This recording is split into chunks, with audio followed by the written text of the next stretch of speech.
I'm still in searching of my identity as an artist. But I do have a few bills that I have to pay. Because without, you got to pay your bills before you leave the country, so that's what happened to me. Anyway, ladies and gentlemen, I'm just going to be honest truth here, okay? So for me, it's all about money. And when they rang me up and say, hey, Vela, come on, man, you tell us this about your secret. I'm going to say, excuse me, I said, fuck you, I ain't going to tell you my secret. Decline all my application. I share my secret. No, but that's Margarita O'Reilly, you know what I mean? And I said, jeez, okay, the O'Reilly, they run the media company and all that, I gotta come here. I did my research, I knew Albert Went's gonna be here speaking, Black Grace, Neil Ramire's gonna be here, everybody's gonna be here, And also, the richest artists. And this is a great opportunity for you guys who's starting off. Don't worry about all the company directors, all the people who's made it like Albert. They don't care. They do care a little bit, but they don't care. Because they made it, they're all our masters, For those people who are just starting off, how do you hustle your game? It says here, it says here, how do you keep on top of the game? For me, I don't keep on top of the game, I play the game, okay? If there is, people always say no. This year, I got 2 yeses and about 15 no's. Damn, that's hard, okay? But I'm gonna take it back a little bit. Okay, we've got 45 minutes to talk about this, okay? So I'm gonna be speaking for 40 minutes because that's how important it is. Look at Fatu's bank balance because he's well organized. We're going to talk about playwriting, then we're going to talk about a poet, okay? Same thing, right? She's a writer. Anyway, ladies and gentlemen, Okay, I went to the top drama school in New Zealand, apparently. Thank you, New Zealand. Okay, my name is actually not Vela. I just want to tell you a little bit about Vela, the story. I was about to go to this institution of the New Zealand Drama School, and I did this play with Pacific Theatre called The Contest, okay? And it's a concept from Albert Went's play. And I really, really, really want to find my identity as a Pacific Islander. So I borrowed a name, thank you, Albert. That was for free. And I went to this man called Vela. He gave me some form of identity of who I am. Anyway, I graduated drama school. Woo, big deal. I got a massive diploma, hanging up next to my TV, and showed off to everybody else, and just waited on the phone, and waited on the phone, and waited on the phone, and freaking waiting on the phone, and rang up Shorter Street, and audition. And after 2 years, my gosh, everybody goes, you still an actor? No, I'm not an actor no more. I went to work at a supermarket. And I said to all the white people, oh, I can identify. No, you can't identify with my pain. I can't identify with my pain. Everybody on the white people taking notice like, oh yeah, wow, cool, I'm going to get him to speak. No, you can't. Don't. Okay, then after that, I had my first child with my same wife for 15 years. And I did a workshop on comedy, Feu'u comedy, Samoan comedy. And we formed the Brownies. Anybody remember the Brownies? That's right, absolutely right. There you go. Was the Brownies, then came the Naked Samoans, then came the Laughing Samoans, all right? So everything is kind of copy, right? That's what it is, we copy. I wanted to be a writer. I wanted to be Albert is, and one day I'll write my film. I follow people. You know, I studied them.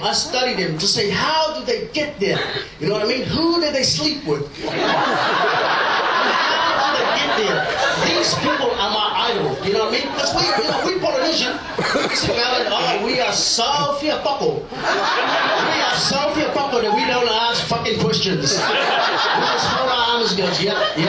Now I want to be a writer. You know what I mean? We got to ask questions. These are our heroes. We're going to ask them, how do they pay the bills and all that kind of stuff. Look, for me, I've got Killer Coconut Crew. There was 5 of us who runs the company. I'm the director, so is Anna. We got an admin person. We got all these other people on board.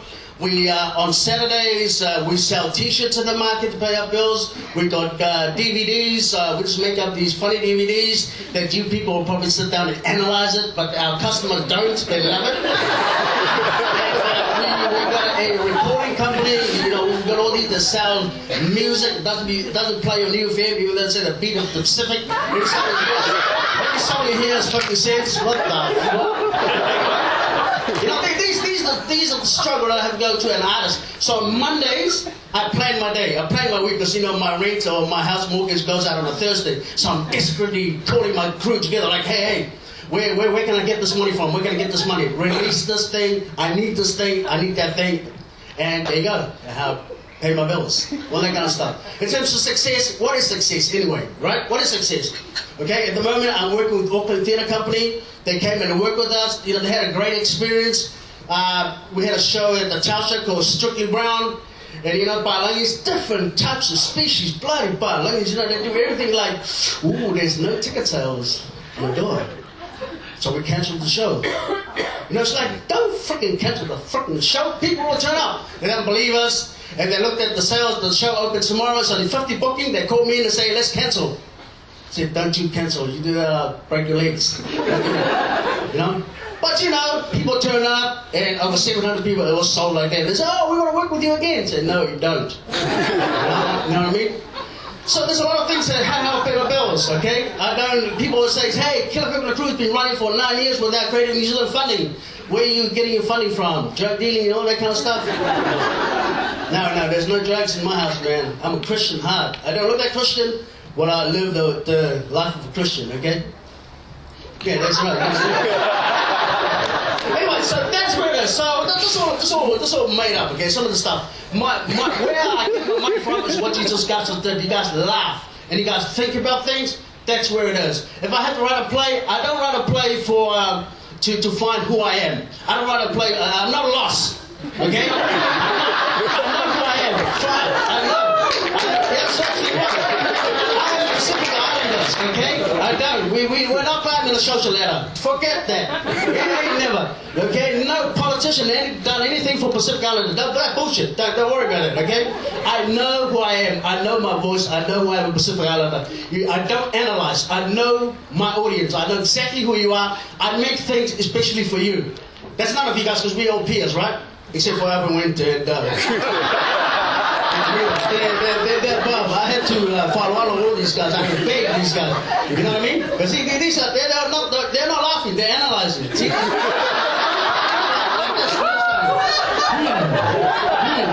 See, you get funding every year. So. All these guys, they got the salary. They can afford to do that. But I'm talking about us guys, you know? Yeah? But that's anyway, that's how I pay my bills for. You guys laughing. And you guys, the customers that laugh, that's what it is. You know what I mean? Oh, I also like to acknowledge Stan Wolfgram there, who gave me an opportunity in the Shorter Street and sent me after money. But that's really well. You know, those are my role models. I follow, you know, Strictly Brown, and follow, you know, the Star Pacifica, all that kind of stuff. So, you know, we got a show on TV3. We worked really hard, 6 months for it, just for them to take another show on. So all that kind of stuff. So I went up there trying to burn the building down. So, just unfair. So thank you, New Zealand, here. Creating New Zealand. And thank you to you guys. But like I said, you know, it's about them. We're going to ask these guys questions. How do they make their money? You know, and you guys, because you guys paid $50, I mean, sorry about that, guys. Listen, this is the great chance to ask them, how do they get there? Fatu here, I read in a paper, he had to drop his price down to make a mural in Otara to say, welcome to Otara. He had to drop his price down. By how much?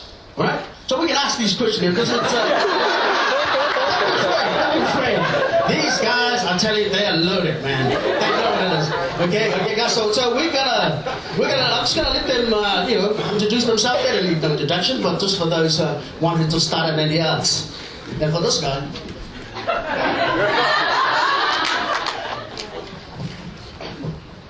Hello. Yeah, Fatu Feu'u Paiemal Mamalo Laufia Lenei Aso Lenei Maota. It's a privilege for me to be here today to help out with the conference. And this is one of our greatest actors in now I know how he got his name. I wonder whether, you know, like he had to pay some royalties. Yeah, that's how you know he's made it. Thinking about copyright. It's a long journey to do art, and some of the things I would like to share with you are things that it goes back to my own childhood of living in Samoa. I came back here. We came here to Aotearoa, and some of those values is sharing. Picasso once said, if I know the secret of making art, I'll keep it to myself. Now, I'll tell you, I prefer to share that secret with friends and artist friends and even students.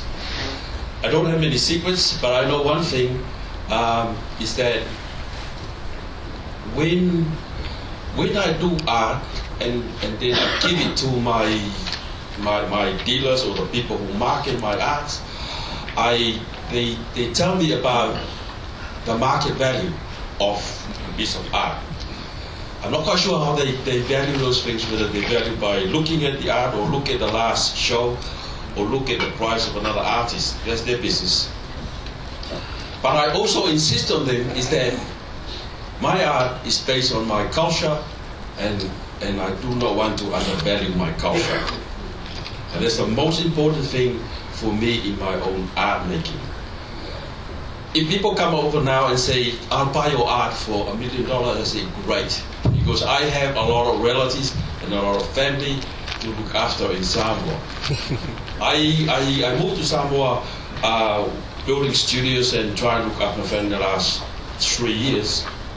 And the tsunami wiped a lot of things, well, a whole village anyway, Potasi. So the rebuilding is difficult. But the good thing is that everybody's out of tents. And I said to my own relatives, we just have to wait for the next exhibition to get some money to help our rebuilding.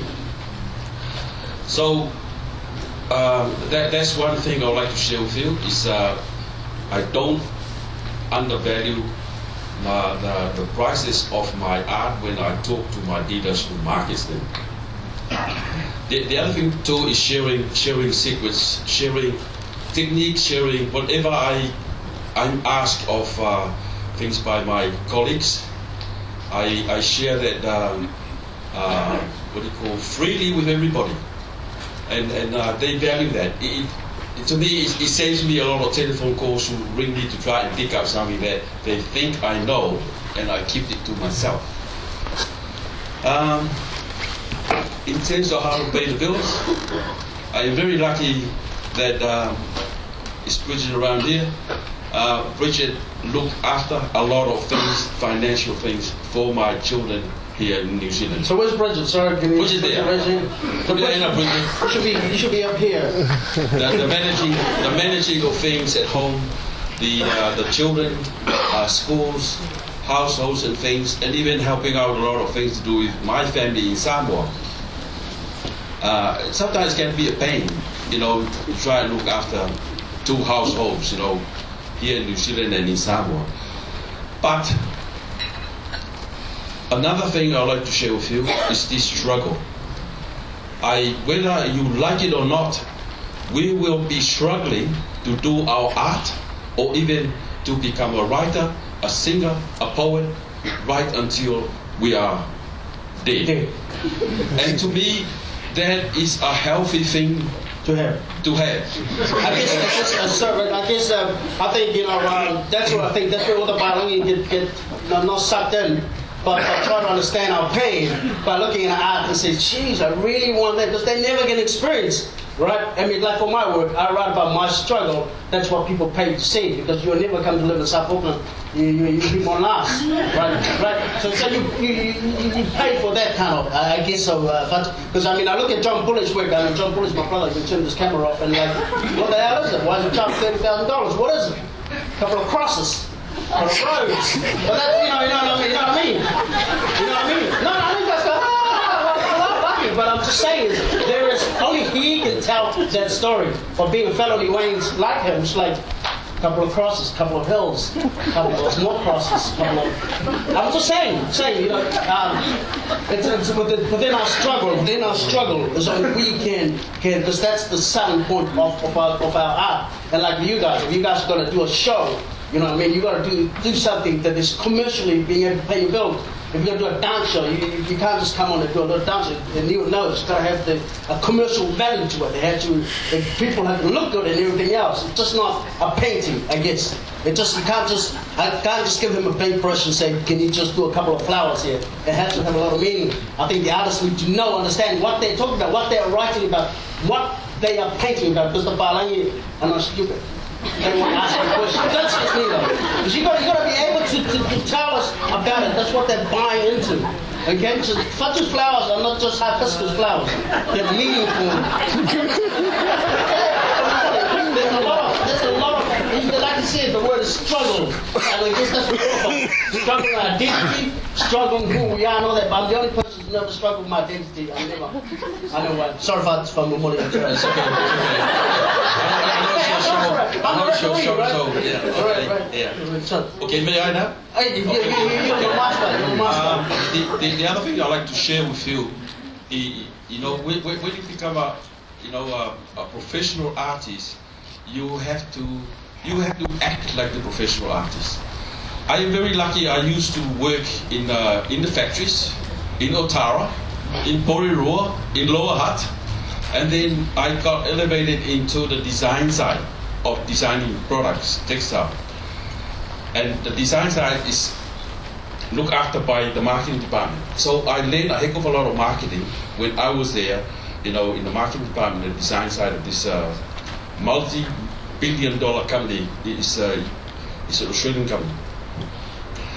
And some of the things is that if you're looking for a show, if you're thinking to do a show, you have to prepare in advance many things. Not only that, you have to think about it, you have to start reading about the subject matter, you have to paint about a theme for your show, and you're going to have to start preparing all those things minimum of 3 months, or sometimes you do your research reading about the theme 12 months before you even start painting. And that is something I also picked up from my mentors, Tony Formison, the late Tony Formison, who passed away, and those are the things that they tell me, which, well, you know, I didn't go to art school, so I had to learn the hard way. Every day I learn things from my friends, and also from those established New Zealand artists. I'm very fortunate to have met and take their advice. So, in art making, in the visual art making, you can look at, say, group painting. If you mainly do painting, there's nothing wrong doing that body of work with paintings. But you also think about translating some of those paintings into other media, like printmaking.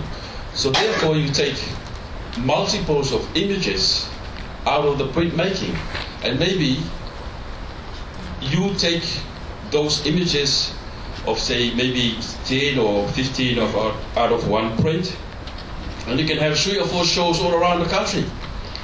At least you're getting your name up there, you market your name up there. And then it's always good when you come to the painting and the people already know about the images on prints, which is very accessible in prices. By the time they come to buy a painting which is 10,000 or more than that, it's people have some understanding of our art form. Because don't forget, there are a lot of people, not just in New Zealand but all around the world, that they don't even know about Pacific art forms unless they look into writings of the late Professor Roger Green and a lot of anthropologists now who documented some of our own images and writing about our own cultures and things, and some of them are in museums. Unfortunately, most of the material in museums are overseas, which is costs a lot of money to go there. But those are the things, that never undervalue your own culture and your art form, and that market get awareness there to the people, and then they will come and invest in it. Okay. So one last question there. So 10 years ago, well, 20 years ago when I met you, when I was a skinny guy and you were a big guy, when I just the other way around. How much is your painting worth now?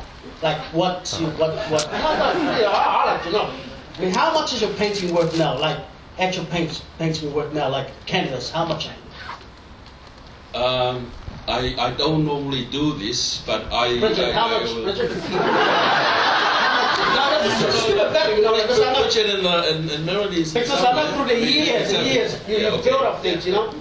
For me, my shows are $25 now. When I first started with Pacific Theatre, it was $7, $10. You know what I mean? At the older I get, I expect the prices to go up to $45, $50, right? But I know, like, how much is like just a figure. You know?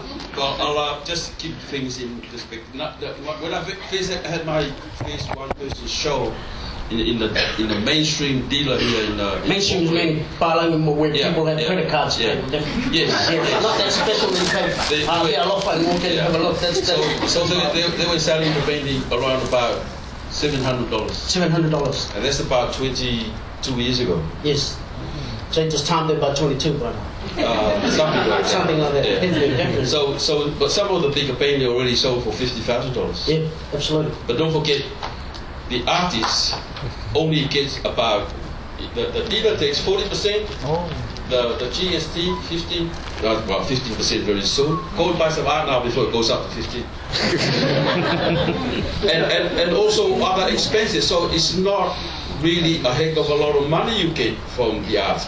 But if you collect art now, while the prices are low, in the next 10, 20 years' time, you can buy a 20-acre plot with one piece of art. Yeah, I hope we're still alive by then. But fantastic. We're just going to move on. Apparently, I can get to hurry along. Thanks, Antonio.